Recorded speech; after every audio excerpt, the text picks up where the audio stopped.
제 오늘 첫 나눔의 시간을 진행하게 될 최진호라고 합니다. 네, 일기고요. 네. 제가 원래 이렇게 목소리에 힘이 없거나 그러진 않은데요. 지금도 사실 굉장히 큰 용기를 내면서 하고 있다는 거 좀 알아주셨으면 좋겠습니다. 여러분, 심장은 1분에 몇을 뛰어야 이 정상의 수치일까요? 저 오늘 처음 알았어요. 61에서 76이라고 합니다. 제가 그걸 어떻게 알았냐면요. 제가 지금 제 상황을 좀 파악하려고 제 스마트워치로 제 심박수를 따져봤거든요. 거의 100에 육박하고 있습니다. 그래서 이러다가 이제 쓰러지진 않을까라는 걱정이 좀 들긴 하는데, 사실 아까 한 교수님께서 말씀을 주시긴 하셨습니다만 축사가 있는지도 모르신다고 하셨잖아요. 전 이런 게 있는지도 몰랐습니다.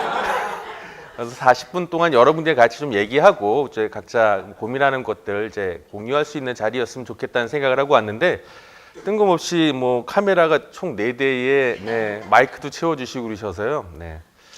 자, 앞으로는 명환 씨를 앞으로 안 보려고 합니다, 여러분. 그래서, 네. 자, 여러분, 사실 아까 말씀드렸듯이 좀 가볍게 진행을 하려고 합니다. 한 40분 정도밖에 안 되기 때문에 긴 얘기를 나눌 수는 없을 것 같아요. 2019년도가 시작한 지 얼마 안 됐습니다. 그래서 아마 여러분들 HR 쪽에서 근무하시는 분들이 많으시리라고 생각이 드는데요. HRM은 이제 최근에 인사 관련된 부분들이 진행이 됐죠. 조직 개편 관련된 부분들이 한 마무리가 지었을 것 같고요. 교육 쪽은 아직은 이제 본격적으로 교육이 시작되지는 않았을 것 같습니다. 워밍업 하는 단계일 것 같습니다. 이제 그런 것들, 제가 이렇게 숨이 차고 있잖아요. 이제 숨 차고 있는 게 느껴지시나요? 마이크에?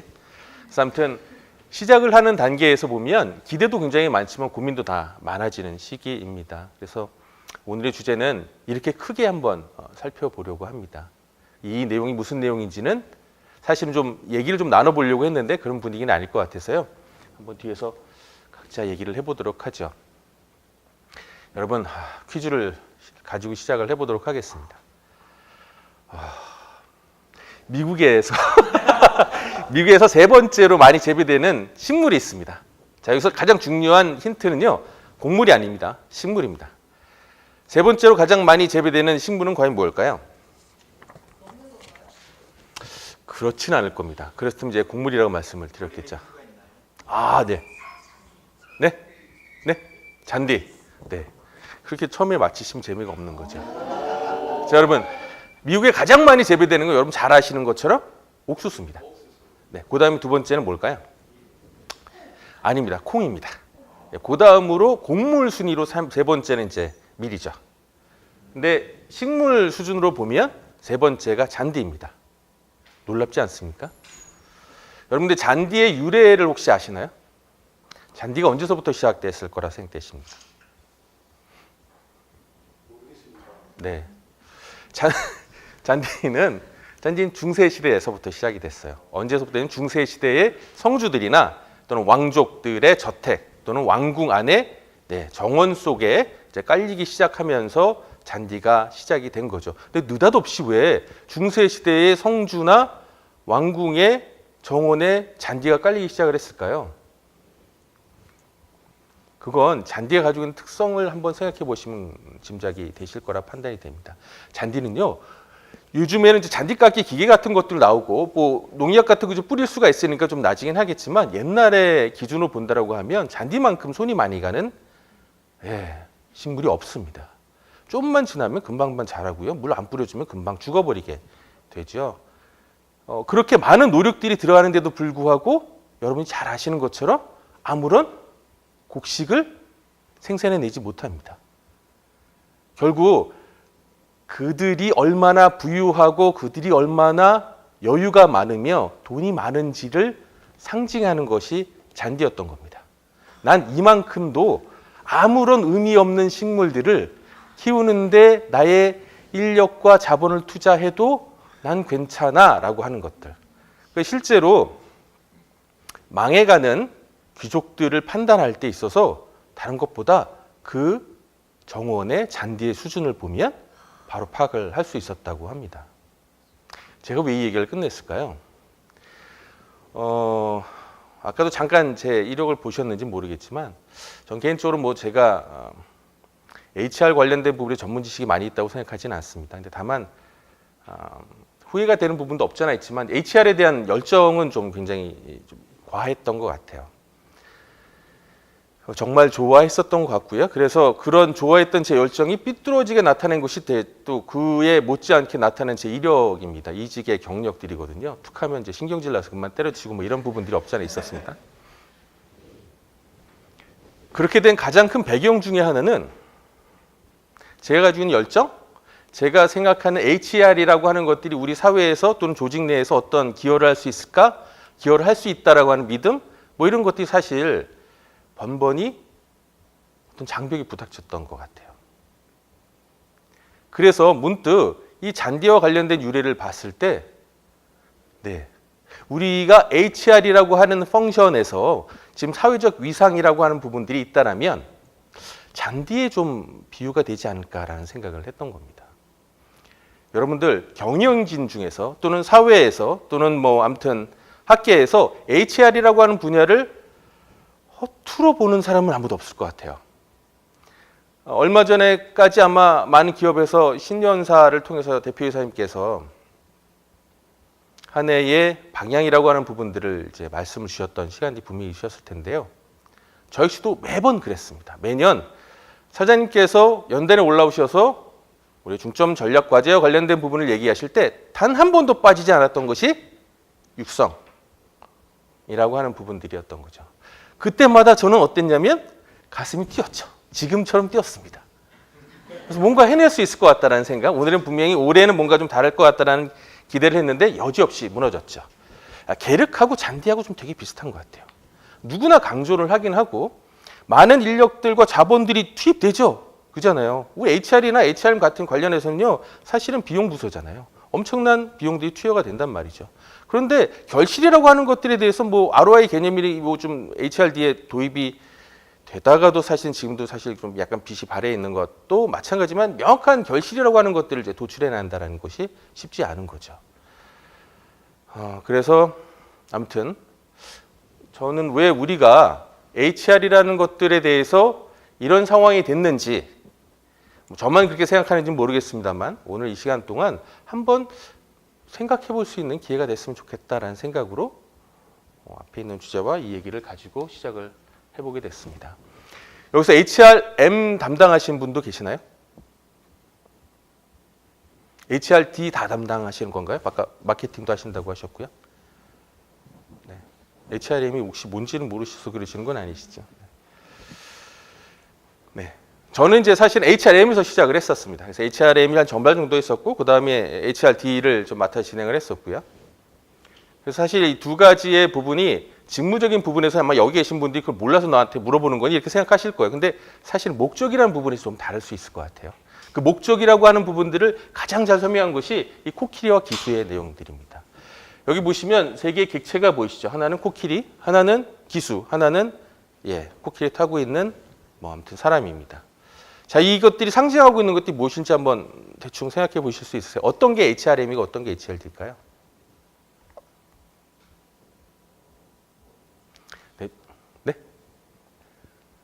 네? 앞으로는 질문 안 할게요. 자, HRM은 기수예요. 네, 코끼리를 타고 있는 기수입니다. HRD는요? 네, 코끼리 그 자체죠.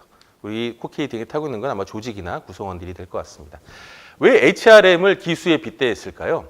HRM은 기본적으로 원칙을 가지고 있죠. 방향성을 제시합니다. 그리고 반드시 해야 되는 것과 하지 말아야 되는 것의 가이드를 제시하고 있는 사람들입니다. 목표를 향해서 손짓을 하고 또 코끼리를 이끌어 나가도록 만들어주는 거죠. 그러나 실제로 그래서 항상 보면 HR이라고 하는 펑션 자체에서 보면 HRM이 위상이 굉장히 높아 보여요. 뭔가 헤드 같고 기획하고 있는 것 같고, 그죠? 근데 여러분 한번 생각해 보시죠. 모든 제도는 누가 운영을 하죠? 사람이 합니다. 암만 팬시하고 완벽한 제도를 가지고 있다 하더라도요, 그것들을 운영하는 사람들이 의지가 없거나 방법적으로 알 수 없거나 동기가 없다라면 워킹되지 않는다고 얘기할 수 있겠죠. 그래서 HRD는 사실은 코끼리의 비유를 할 수 있는 것 같습니다. 그 추진력을 가지고 있는 거죠. 그리고 코끼리 등에 타고 있는 조직과 구성원들을 방향과 맞추어서 실제로 빠른 시일 내에 효과적으로 효율적으로 나갈 수 있도록 한 가지 목표를 가지고 움직이는 것이 아닌가 생각이 듭니다. 여러분 전략적 인사 관리라고 하는 부분 굉장히 많이 들어보셨죠? 이거 정말 고리고리 작작작 옛날 얘기입니다. 새로운 거 아닙니다. 근데도 불구하고 아직도 저는 개인적으로 봤을 때는 우리나라 대기업을 포함해서 썩 잘하고 있는 회사는 많이 보지는 못했던 것 같아요. 오히려 이 전략적 인사 관리라고 하는 부분들이 무색하다고 느껴질 정도로 HRM과 HRD 부서 간의 불화들이 상당히 표면화되어 있죠. 전략적 인사 관리의 개념은 뭘까요? 사실은 예전에는 인사와 관련된 부분에 각각의 펑션들이 있었어요. 뭐 채용이라든지 또는 뭐 승진, 보상, 평가, 이동, 퇴직 이런 것들 관련된 각각의 펑션들이 있었다라는 거죠. 또 그런 것들이 집중해서 서로 연계되지 않고 각각의 분야들이 운영이 되어 왔습니다. 전략적 인사 관리는 하나의 시스템으로 본다는 거죠. 모든 펑션들을 다 시스템으로 봐서 상호작용을 연결하고 데이터가 들어오기도 하고 나가기도 하면서 유기적으로 움직인다는 것이 전략적 인사 관리입니다. 하나의 목표를 달성하기 위해서. 일례를 한번 들어볼까요? 여러분 채용을 아주 큰 기업, 그룹사 같은 경우에는 채용을 담당하는 부서가 별도로 있습니다만 0.001%의 회사를 제외하고 나면 사실은 채용 부서는 HRD가 하거나 HRM이 합니다. HRM이 하는 게 맞을까요? D가 하는 게 맞을까요? 이 고민들을 만약 해보셨다라면 전략적 인사 관리와 관련된 부분들의 개념들도 좀 이해하셨거나 고민을 해보셨던 거라고 생각이 듭니다. 어디 부서가 하는 게 좋았을까요? 왜 D라고 생각하세요? 이럴까 봐 얘기 안 하겠습니다. 맞아요. 질문을 안 하기로 했었잖아요. 그죠? 네.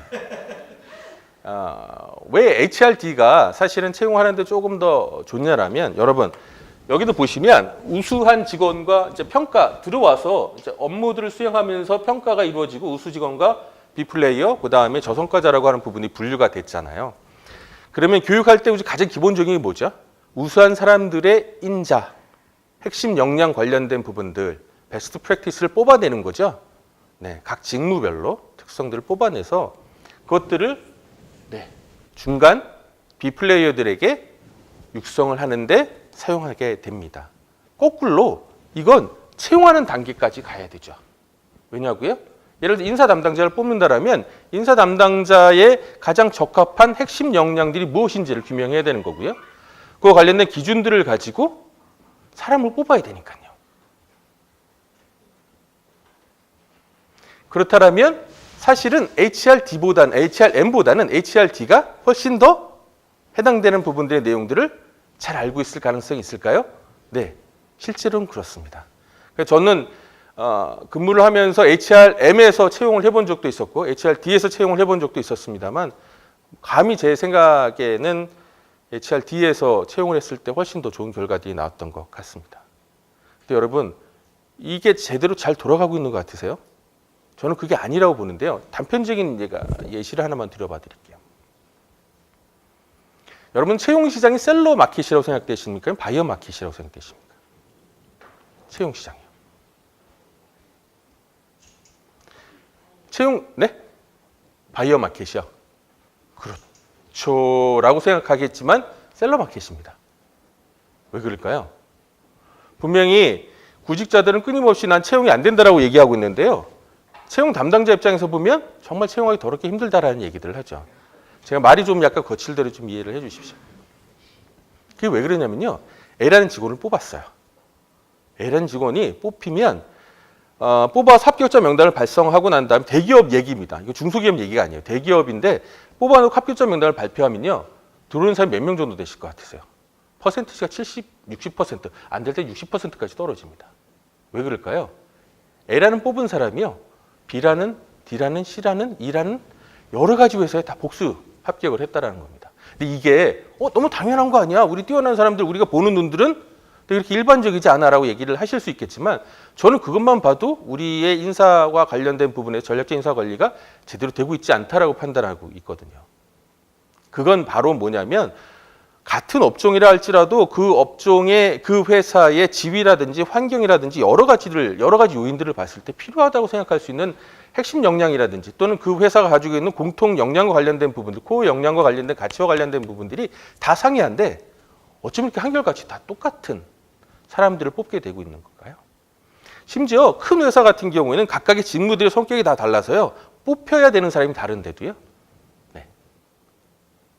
그래서 우리가 고민해야 되는 부분들이 이제 이런 것들이 있는 거죠.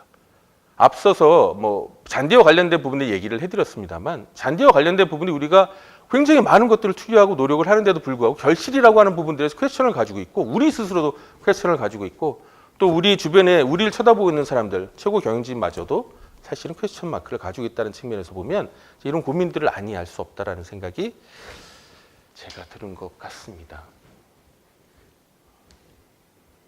HR의 역할들은 뭐가 있을까요? 여러분 굉장히 많이 들어보셨던 내용일 것 같아요. 이걸 일반화시킬 수는 없는데요. 여러 가지 이론적인 배경 중에서 가장 많이 쓰이고 있는 것 같습니다.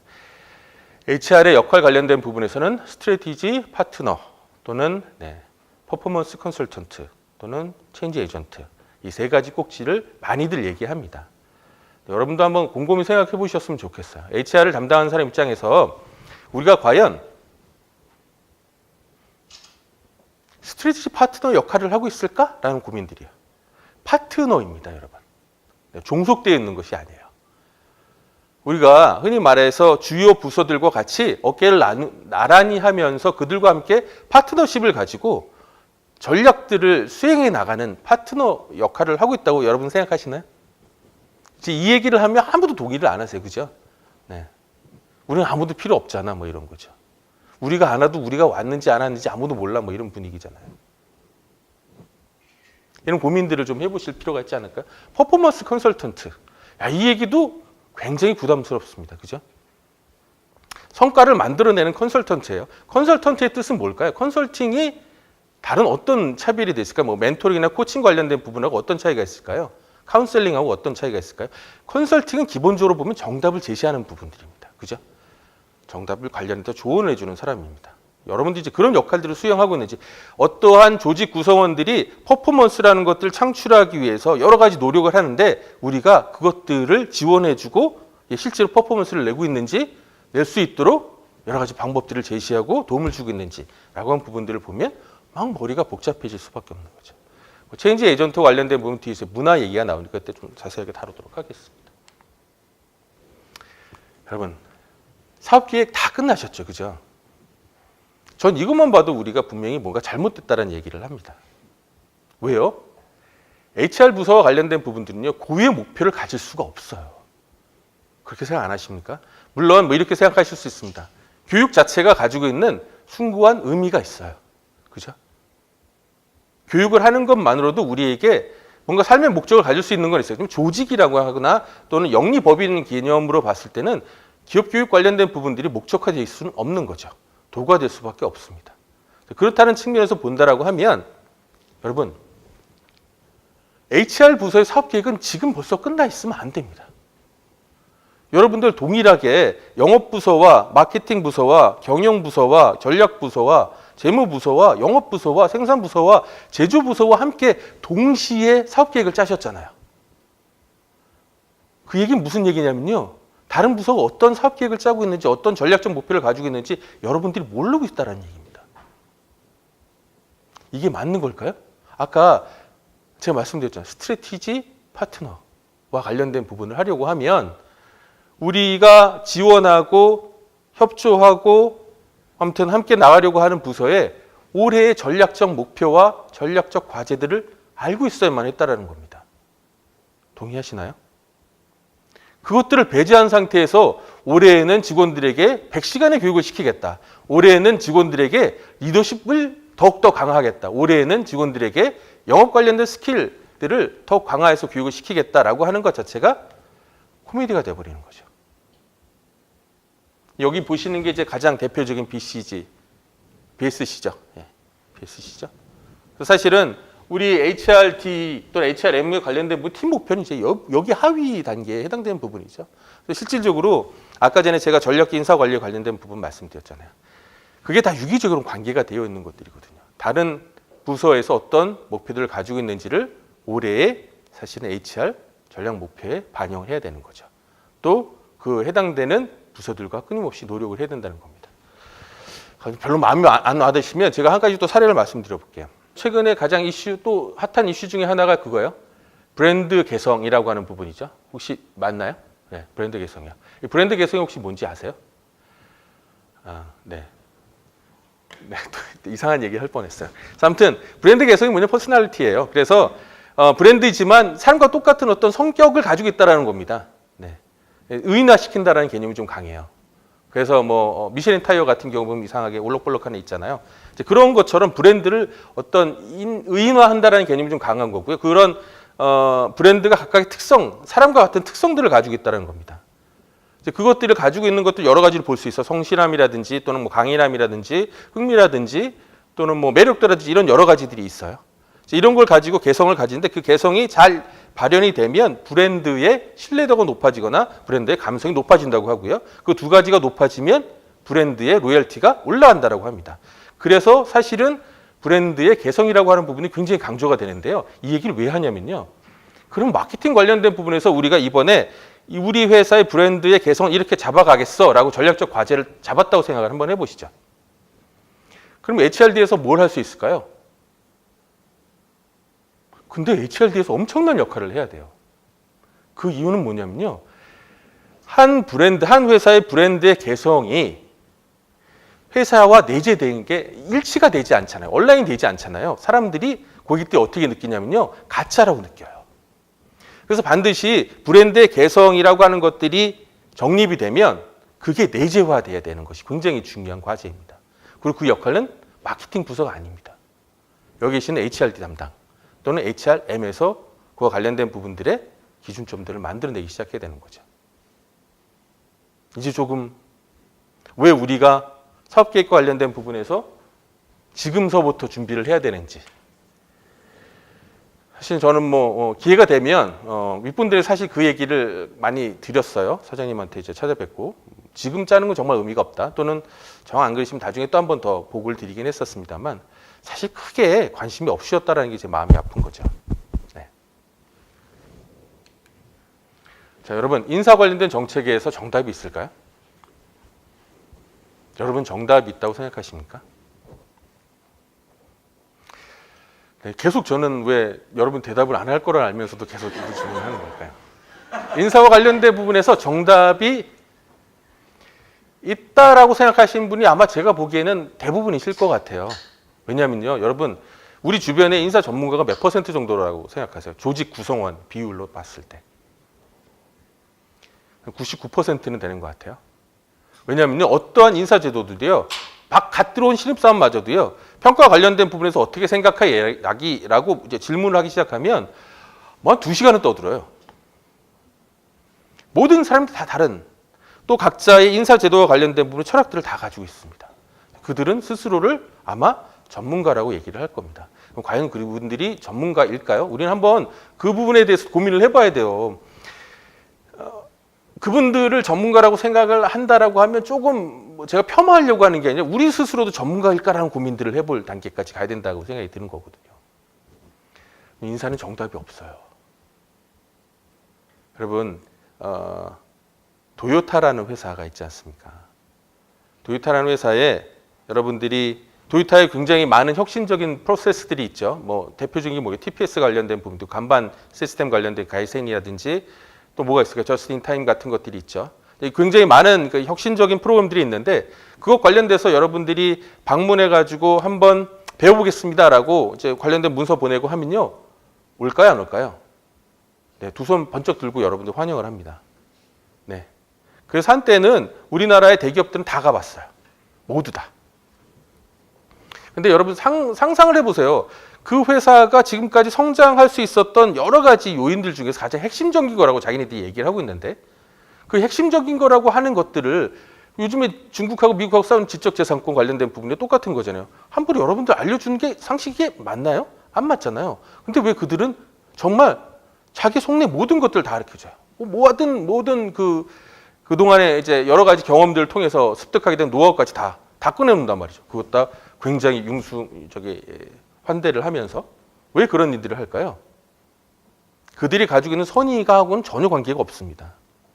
그들은 경험적으로 그런 것들을 깨달았어요. 이런 거 해봐야 저들이 우리와 관련된 부분들의 장점들을, 핵심 역량들을 내재화시키지 못할 거라는 강한 자신감이, 거기까지만 가면 그래도 고개를 갸등하죠. 정확히 얘기하면요, 오히려 조직을 파괴하더라.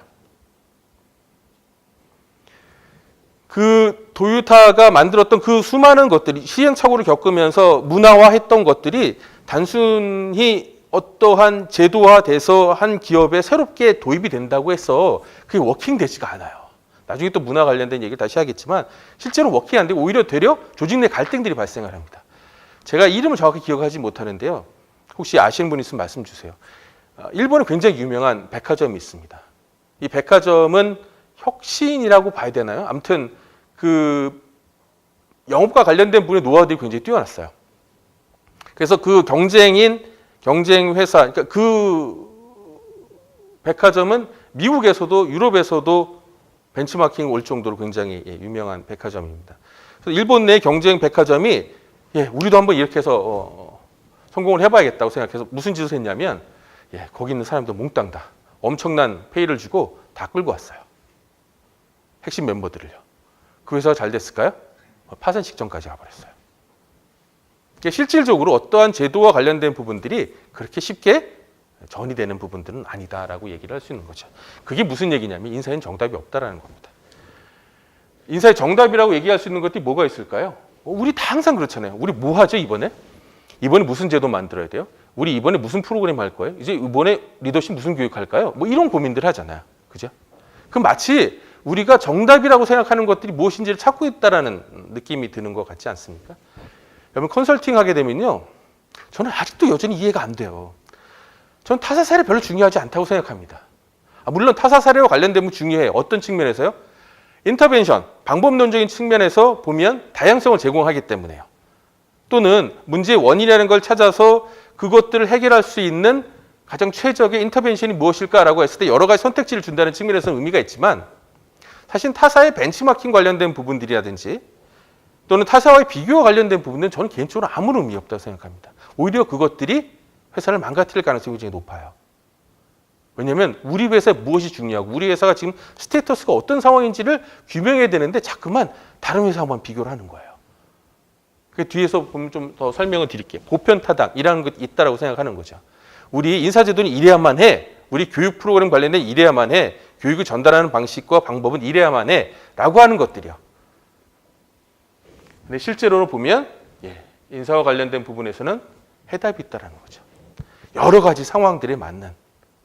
심지어 한 회사에서도 다양한 방법들이 제시가 되고 도입이 돼야 된다는 겁니다. 그래도 여전히 공감하실 수 없는 부분도 있을 것 같아서 여러분 리더십 교육 많이 하시죠? 네? 리더십 교육 많이 하시잖아요. 요즘에 어떤 리더십이 유행인가요? 네.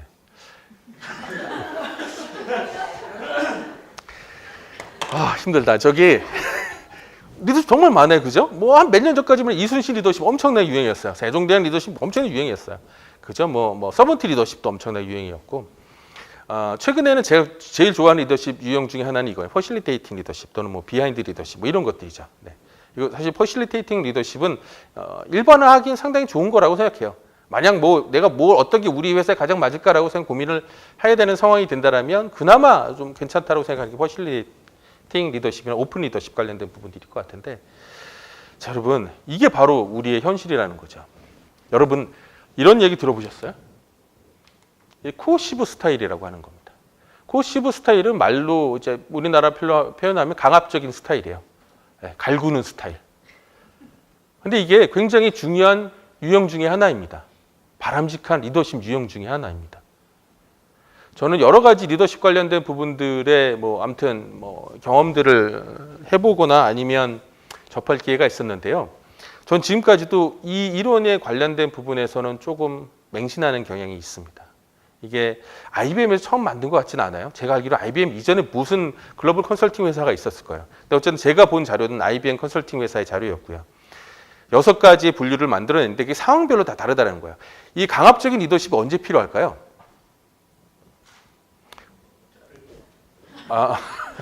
네, 얘기하지 마요. 그래서 위기 상황일 때, 회사가 위기 상황이에요, 여러분. 회사가 위기 상황인데, 야, 여러분 다 같이 모여봐봐요. 자, 이 문제 어떻게 하면 좋겠어? 너 의견은 어때? 네 의견은 어때? 야, 네 의견은 안 맞잖아. 어떻게 합의할 수 있을까? 이런 얘기를 하고 있으면요, 문 닫습니다. 그거 다 필요 없어요. 그때는 가장 리더가 옳다고 생각했던 방식을 정하고요, 밀어붙일 수밖에 없어요. 구체적인 명령과 지시를 통해서. 또 언제가 있을까요? 자, 사람마다 틀려요, 여러분. 우리가 제도를 또는 뭐 아무튼 교육 프로그램이든 뭐가 됐든 간에 일반화시킬 수 없는 가장 큰 이유 중에 하나는요, 학습자 분석이라는 거 있잖아요. 학습자 분석이 얼마나 중요한지 아십니까? 사람마다 다 틀리단 말이에요. 코시브 리더십 언제 필요할 거냐고요? 꼭 그런 상황이 아니더라도요, 여러 가지 사람들이 있단 말이에요. 분리의 유형들이 있어요. 근데 여러분, 답 없는 사람이라고 하는 거 있죠? 답 없는 사람들. 이걸 해도 저것들 해도 답이 없는 사람들이에요. 얼굴도 보고 달래도 봤는데 답이 없으면 코시브 리더십이 맞다라고 얘기합니다. 또는 굉장히 중요한 문제 중에서 마이너한 컴플라이언스 이슈들을 가지고 있는 이슈들을 풀어나갈 때 코시브 리더십이 굉장히 유효하다라고 얘기를 하는 거죠. 그러니까 우리는 항상 막 욕하고 앞뒤 안 가리고 막 밀어붙이고 푸시하는 형태의 리더십은 다 나쁘다라고 생각을 하고, 서번트 리더십, 경청하고 뒤에서 무엇을 하나 기회를 주고 협력하고 합의하고, 이런 리더십이 올바른 리더십이라고 생각하는 이 인식 자체를 바꾸기 시작해야 된다는 겁니다. 이거 나중에 기회 되시면 저한테 얘기하시면 제 자료는 드릴게요. 근데 문제는 하나 있어요. 왜 이게 영어겠습니까? 저도 이제 영어 사전 보면서 이렇게 열심히 찾아봐야 되는. 근데 굉장히 좋은 겁니다. 이 코시브뿐만 아니라요. 아무튼 감히 제가 봤을 때는 굉장히 잘 정리되어 있는 자료입니다. 자, 여러분 이제 조직 문화 관련된 얘기를 할게요. 조직 문화를 하시는 분, 조직 문화 교육을 하시는 분, 이거는 좀 들어봐 주셔요. 저도 알고 싶어서 그래요. 두 분밖에 없으신 거야? 근데 저는 이게 참 문제일 거라는 생각을 해요. 아까 제가 사실 제일 존경하시는 교수님이 한승효 교수님이세요. 한승효 교수님 말씀 주셨잖아요. 포멀 러닝 관련된 얘기들을 하면서. 사실 최근에는 뒤에도 얘기가 나오지만 HRD의 역할이라고 하는 부분들이 자꾸만 변화가 생겨지고 있어요. 굳이 얘기하면 옛날보다 더 형편없어지는 것 같다는 느낌이 들지만 실제는 그렇지 않습니다. 근데 약간 포멀 러닝에서 가장 중요하게 생각할 수 있는 꼭지가 저는 조직 문화라고 생각을 해요.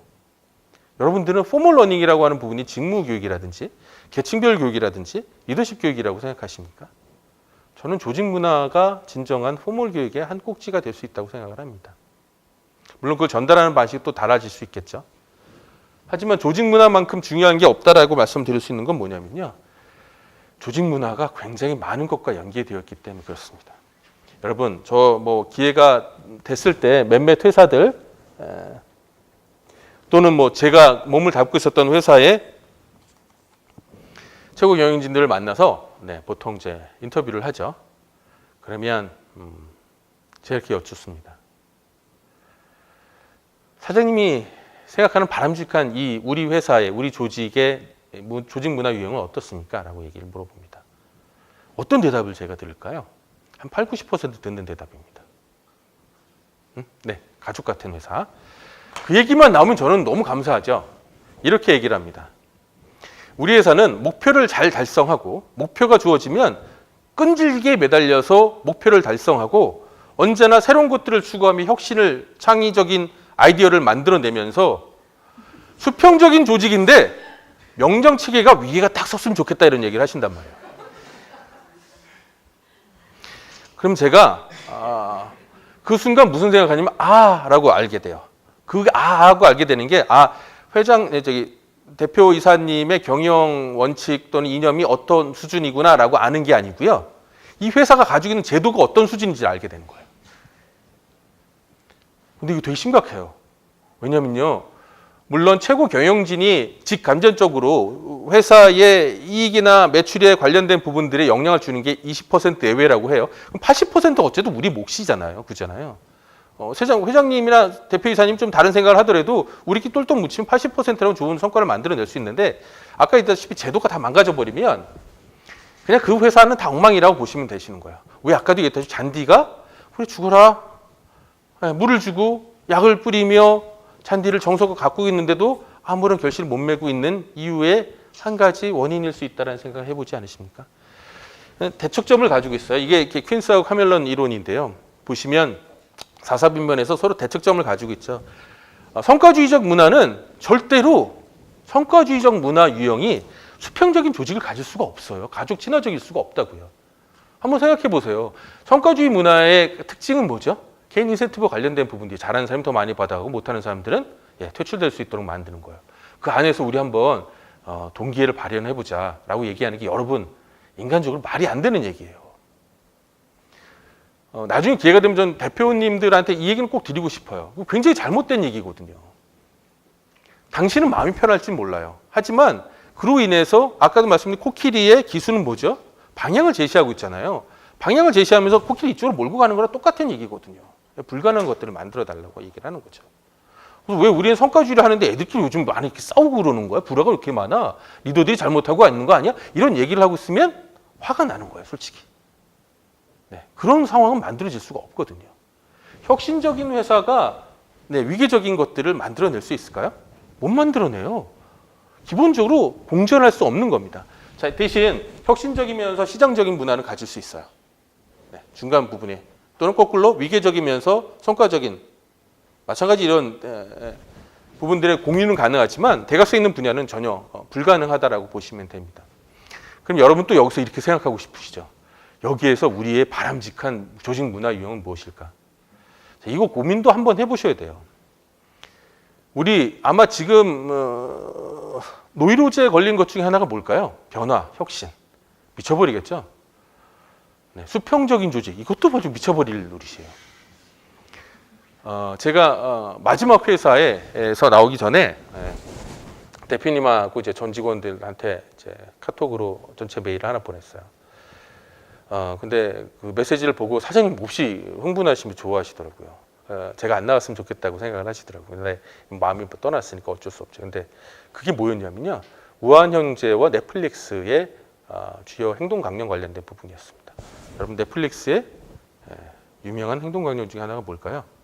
우리는 가족이 아니다. 우리는 팀이다.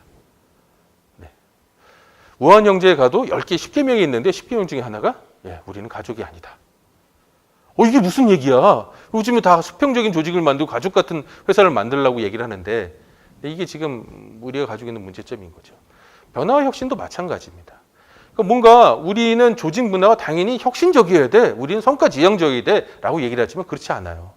한번 이 네 가지 제가 여기 뭐 사례를 좀 들어봤습니다만 각각 우리가 어떤 한 대기업들을 생각하면 그 회사가 가지고 있는 문화 유형들이 대충 매칭이 되실 거예요. 그죠?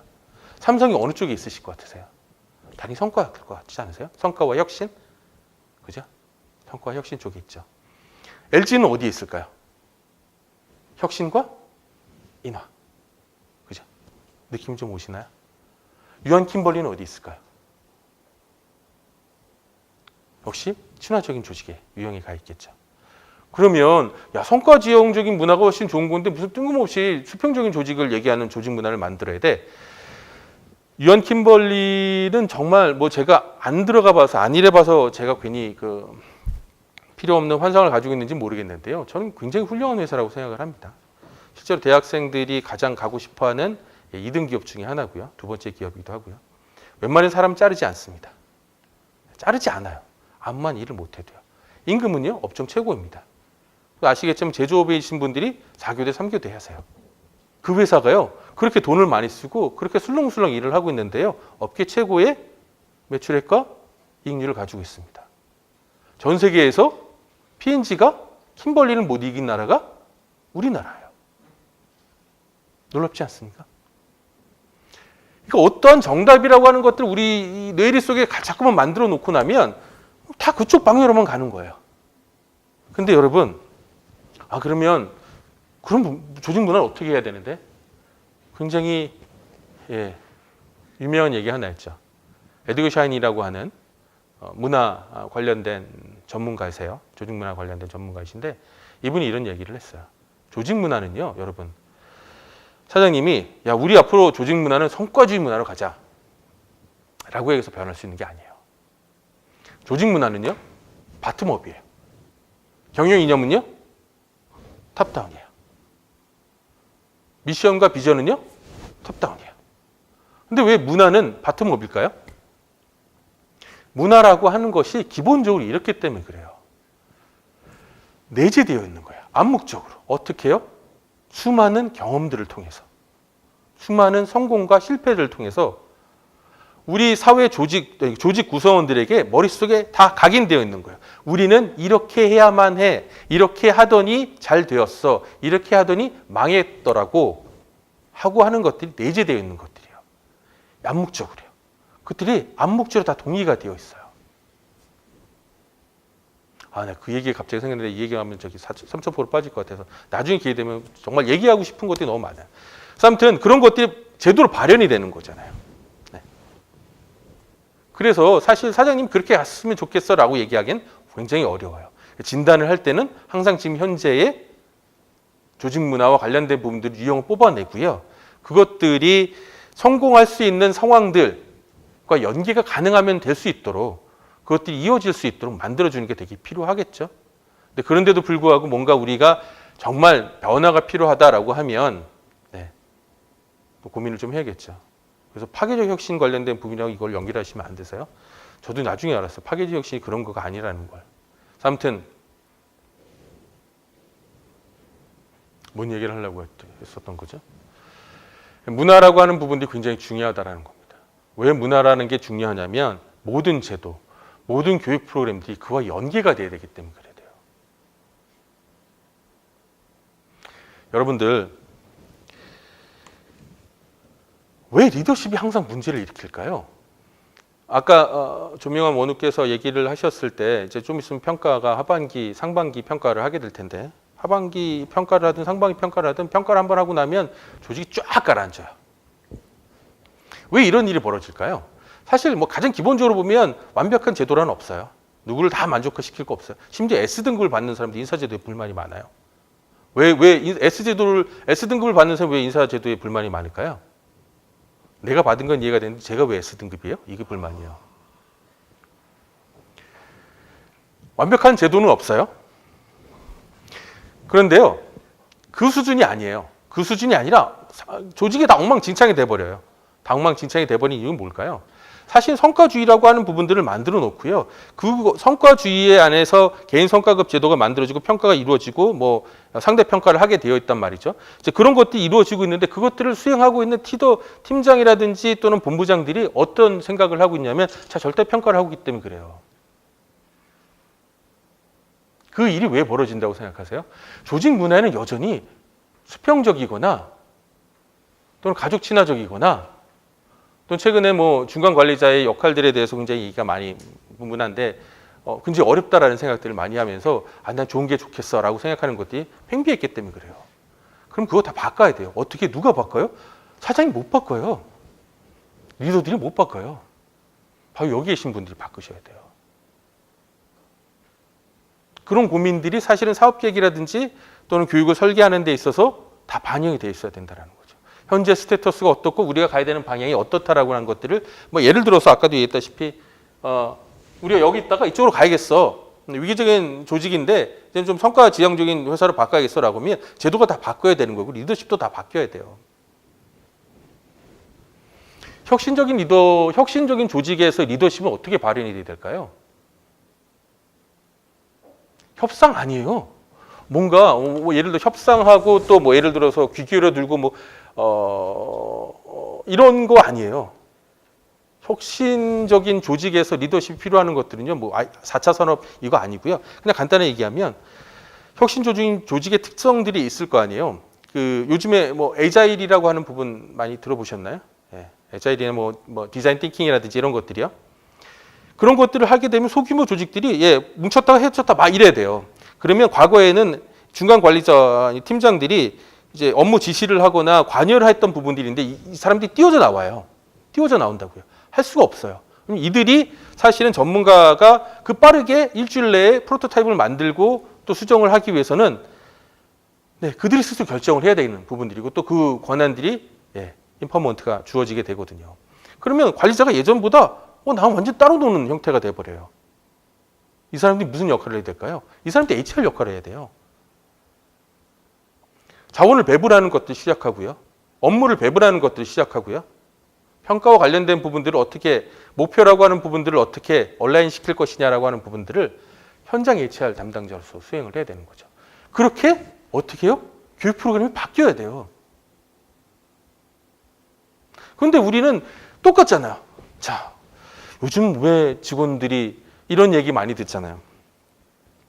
지금 여기 W세대 분들 계시나요? 네. W세대 분들이 W세대요? X세대 다음 세대요. 네. 한 75년도 이후 태어나신 분이실 거예요. 근데 W세대의 특징이 그렇대요. 뭐 아무튼 이분 살아가지고 말은 되게 많은데 뭐 이런 거죠. 내가 너무 강압적으로 얘기하면 어디서 지금 위아래로 찍어 누르려고 하느냐라고 얘기를 하면서 그럼 네가 한번 열심히 잘 쪽을 해봐라고 하면 구체적인 지시를 내리지 않아서 업무를 못하겠다 이런 얘기를 한다는 거예요. 아무튼 이런 복합적인 관련된 부분들을 이렇게 단편적인 것으로 이해하시면 안 되시는 거예요. 그건요 있잖아요. 아까도 얘기했다시피 우리 해결할 수 있는 범주의 내용들이 아니에요.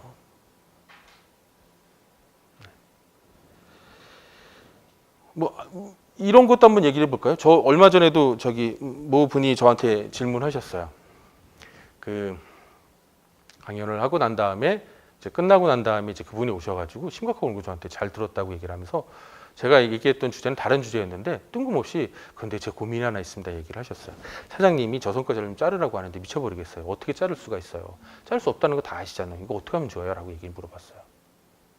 우리가 고민해야 되는 방식이 좀 변해야 되는 것들이 이런 거예요. 그럼 여러분도 어떻게 고민하시겠습니까? 노동법을 쭉 펼쳐보면 답이 나올까요? 답 안 나와요. 정상대로 하시려고 하시면 최소 1년은 걸려요. 최소. 1년도 되게 힘들어요. 정확하게 아무런 문제 없이 하려고 하시면 평가제도와 관련되면 절대평가로 다 바꾸셔야 돼요. 그리고도 1년은 최소한 걸린다는 겁니다. 그러면 답이 없는 건가요? 아니요. 답이 있어요. 이렇게 생각해 보시면 되세요. 왜 사장님이 저성과자를 자르려고 했을까? 사장님이 세디스트라서? 오늘 아침에 출근하는데 저 자식이 나를 쳐다보는 눈빛이 마음에 안 들어서? 그게 아니란 말이에요. 사장님이 저성과자를 잘랐으면 좋겠다라고 얘기하는 건 왜 우리 조직에는 프리라이더가 아직도 생존하고 있으며 프리라이더가 고개를 뻣뻣하게 세우고 있는데 그것만은 상관이 없는데 옆에 있는 애들 열심히 일하는 데까지 다 망치고 있다는 거예요. 여러분들 핵심 인재 관리라는 거 하는 부분 탤런트 매니지먼트 무지 많이 들어보셨죠? 무지 중요하다라고 얘기했잖아요. 저 감히 말씀드릴 수 있습니다. 저성과자 관리자 훨씬 더 중요합니다. 핵심 인재가 조직에 미치는 영향보다 저성과자 하나가 조직에 미치는 피해가 훨씬 더 크기 때문이에요. 그러면 어쨌든 사장님은 그게 마음에 안 드신 거예요. 사람을 자르는 게 중요한 게 아니고요. 그러면 그 문제를 해결을 하셔야 돼요. 저성과자가 우리가 굳이 어떤 시스템과 프레임 안에서 이렇게 밀어내는 형태가 아니어도 스스로 나갈 사람은 나가고 또는 조직 내에서 영향력을 발휘하지 못하게 만들고 또는 조직이 분명한 가이드를 제시하고 이런 것들을 변화를 시키면 돼요. 그런 건 나중에 또 기회 되면 말씀드릴게요. 아주 간단히 얘기하면요. 좀 심하게 얘기해서 1년에 또는 2년에 한 번 정도 우리 모두가 공감할 수 있는 저성까지 잘라버리면 됩니다. 또 과감하게요. 그런 사람이 없을 것 같죠? 있어요. 언제나 어느 조직이나. 그게 왜 중요하냐고요? 회사가 좌시하지 않고 있다는 걸 그 나머지 99.99%한테 보여주는 것들이거든요. 이제 이런 방식의 변화도 좀 필요하다는 거죠. 이런 고민들이 필요하다는 내용. 이거는 뭐 저 위에 아마 한승희 교수님이 한번 충분히 설명해 주셨을 것 같으세요. HPT라고 여러분 수행공학 관련된 부분들이죠. 저 이거 되게 많이 써요. 근데 이거 또 되게 물론 수행공학 자체가 여러 가지 이론이 좀 있는 걸로 알고 있어요. 근데 최근에는 뭐 경영이나 전략 관련된 부분에서도 수행에다가 이거 너무 구시대적이다 또는 시간이 너무 많이 걸린다. 요즘 특히 애자일이라고 하는 것들이 많이 유행하다 보니까 특히나 이런 것들이 잘 안 먹히고 있는데 저는 그것도 좀 약간 다르게 봐요. 이것도 굉장히 익숙해지잖아요. 그럼 이거 자체가 굉장히 빠르게 프로세스로 연결될 수가 있어요. 여기에 가장 좋은 점은 뭐예요? 바람직한 모습과 현재 모습 간의 갭을 분석하고 갭의 원인을 분석하고 갭의 원인 분석에서 그것들 해결할 수 있는 인터벤션들을 매칭하는 형태인 거거든요. 근데 그 원인과 관련된 부분들 네 가지로 나누고 있죠. 물리적인 지원 관련된 부분들, 동기와 관련된 부분들, 또 지식과 관련된 부분들, 또 뭐가 하나 있죠? 프로세스와 구조와 관련된 부분들. 자, 이 대부분의 조직에서 발생하는 문제와 관련된 이 네 가지를 다 추격하기 가능합니다. 물론 범주가 벗어날 수도 있긴 하겠지만 좀 굉장히 좋은 시도 중에 하나라고 판단을 하고 있는 상태입니다. 자, 이제 끝날 때가 된 것 같죠. HRD의 역할 변화와 관련된 부분을 좀 말씀드리려고 합니다. 아마 이 좌측에 있는 것들이 이제 우리 현재 모습일 거예요. 이걸 해도 참 훌륭한 거죠, 그죠? 훌륭하잖아요. 솔직히 얘기를 해보자고요. 이거 다 하지 않잖아요. 콘텐츠 담당자, 프로그램 담당자, 과정 개발자, 전문가, 오더 테이커, 또 비즈니스와 동떨어진이라고 얘기되어 있는데 이게 사실은 나 동의 못해라고 생각하실 수도 있지만 한번 아까 제가 말씀드렸던 여러 가지 상황들 우리는 아닐 거라고 아니라 한번 곰곰이 생각해 보시면 사실 비즈니스와 동떨어진 부분들을 많이 만들고 계실지 몰라요. 그래서 우리는 항상 이런 거죠. 잘하면 자기네 탓이고 못하면 다 HR에서 잘못해서 이렇다라는 얘기 듣는 거잖아요. 우리가 변해야 되는 것들은 컨텐츠 큐레이터가 돼야 되는 거예요. 큐레이터가 뭐죠? 말 그대로 여러 가지들이 다 있는 거예요. 인터벤션들이 다 있고요. 그것들이 적합하다고 생각하는 것들을 뽑아서 그 내용들을 누구보다 잘 알고 있기 때문에 가장 맞다라고 생각하는 사람들에게 맞춰줄 수 있어야 되는 거예요. 교육이 마이크로 마케팅 러닝이라고 마이크로 러닝이라고 하는 부분들이 최근에 좀 핫한 또 이슈 중에 하나이잖아요. 점차 마이크로 러닝 자체가 교육 프로그램의 양이 줄어든다는 것뿐만 아니고요. 각각이 타겟화되고 있다는 측면도 또 한 가지 측면이 있지 않습니까? 그런 것들에 대한 고민들이 좀 필요할 수 있는 단계가 돼야 되는 거죠. 소셜러닝 총직자. 이거 혹시 뭐 얘기 많이 들어보셨겠지만 저 사실 교수님한테 배울 때도 그렇고 대학원에서 배웠던 것 중에 가장 제가 좀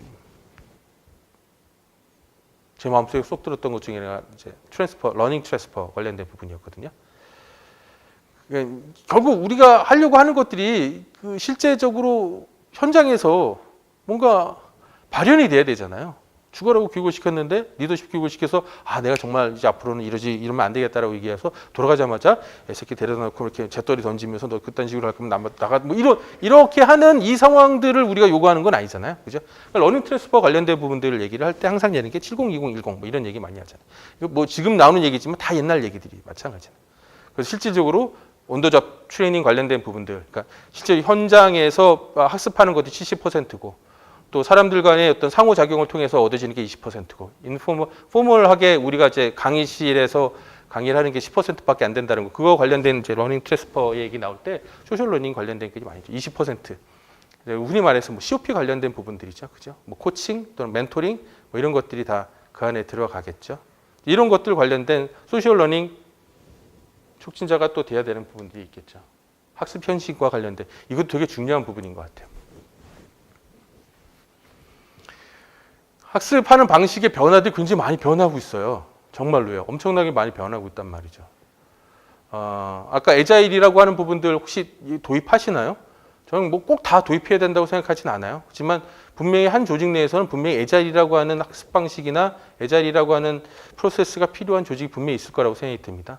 그러면 이제는 어떻게 되냐면요. 그걸 들고 퍼실데이터가 돼서요. HR 담당자가 실제로 어떠한 이론적인 부분들을 가르치는 것이 아니고요. 그 프로젝트에 들어가야 돼요. 그러면 그분들이 HRD 담당자를 보는 눈이 어떻게 될까요? 완전히 바뀔 겁니다. 정말 고마워라고 얘기를 할 겁니다. 하루든 이틀이든 그들과 함께 그 과제와 관련된 부분을 풀어주는 겁니다. 그게 이제 학습의 혁신과 여러 가지 관련된 부분들에서 풀어나가야 되는 과제가 될 수 있겠죠. 연결자 관련된 부분들도 마찬가지고 비즈니스 파트너 어드바이저, 비즈니스 적극적으로 수행하는 이런 얘기들을 해봤습니다. 뭐 사실 시작을 하면서 고민이 많이 됐었어요. 왜냐하면 조명환 원우가 HTED와 관련된 부분의 취지와 목적을 설명할 때 이건 뭐지 이런 생각을 했었거든요. 하나 마음에 드는 건 있더군요. 목표에 보면 HTED와 관련된 부분들의 문제점과 개선점을 발췌하여 해결하다 뭐 이런 얘기 있는데 내 얘기 같아서 제 얘기 같아서 제가 지금 말씀드린 것들 중에 문제점과 개선점을 잘 발견해 보시면 어떨까 생각이 드는데요. 아무튼 저는 뭐 아까도 말씀드린 HR 관련된 부분 열정은 좀 아직까지 좀 식지는 않은 것 같아요. 근데 비바람에 사실 HR이라고 하는 것들이 전면에 좀 나서야 된다라는 생각을 좀 하고 있는데 전면에 나서는 것만으로 좋은 건 아니에요. 어떤 문제가 생길까요? 폭탄을 맞아요. 네. 그리고 그거는 굉장히 위험한 도전일 수 있어요. 내가 한번 도와드려 보겠습니다. 마케팅에서 이런 전략들을 세웠는데요. 제가 그 마케팅 전략 관련된 부분에서 실질적으로 실현이 될 수 있도록 지원을 한번 해보려고 이번에 이런 프로젝트를 진행해 보려고 합니다. 영업 관련된 부분에서 신사업 관련된 부분을 진행하려고 하는데 창의적인 조직을 하거나 또는 빠른 문제 해결 뭐 아무튼 이런 것들을 할 수 있도록 도구적인 부분들을 저희가 제공하려고 합니다라고 얘기를 한다라고 하는 건 굉장히 위험하죠. 굉장히 위험해요. 근데 여러분 한 번만 생각해 보십시오. 잔디가 되시겠습니까? 아니면 비바람이 불어도 그래도 100개가 달린 과실은 아니더라도 10개라고 하는 정말 달리단 또는 뭐 벌레가 물더라도 네, 과실을 다는 유실수가 되시고 싶으십니까? 우리의 고민들은 거기서부터 시작을 해볼 필요가 있지 않을까 생각이 들어요. 그리고 그 시작은 분명히 지금 현재 우리가 어떤 상황인지를 진단하는 것부터 시작되지 않을까 생각이 듭니다. 이것으로 모두 마치겠습니다.